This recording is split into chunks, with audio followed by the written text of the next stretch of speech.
This week, the global power equation shifted again. In Brazil, leaders from the world's emerging economies gathered under the BRICS banner, now bigger than ever, but behind the smiles, bold declarations, and digital handshakes lies a brewing storm. India's Prime Minister Narendra Modi took the stage with fire. Donald Trump fired back with tariffs, and the world is watching as trade wars and currency shifts could reshape everything we know. Welcome to Trendline Times. I'm Uma, and this is your deep dive into the BRICS 2025 summit, India's rising leadership, and Trump's explosive reaction.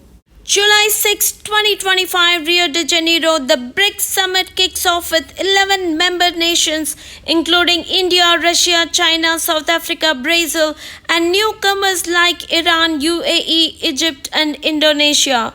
But one thing stood out, neither Putin nor Xi Jinping showed up in person. That left a power vacuum, and Prime Minister Modi stepped right into it. His message was clear: we must not allow critical minerals to be weaponized, a direct swipe at China's dominance in rare earths. Global supply chains must be secure, inclusive, and never held hostage. Prime Minister Modi did not just talk reforms, he acted. He met with Malaysia's PM Anwar Ibrahim to review the Asian India Free Trade Agreement. Then with Uruguay's president to discuss expanding India's trade with Mercosur in Latin America.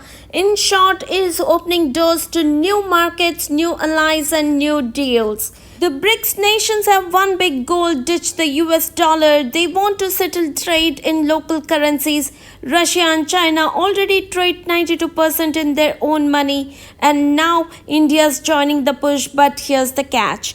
Talks on local currencies trade started over a decade ago, but building payment infrastructure is still a distant dream. So, what's really happening here? Let's break it down. Let's see the pros first. Less dollar dependency is safer for countries hit by US sanctions, stronger South ties, shared platforms in AI, biofuel, and digital trade. Push for reform, UN, IMF, WTO under pressure to represent the global South.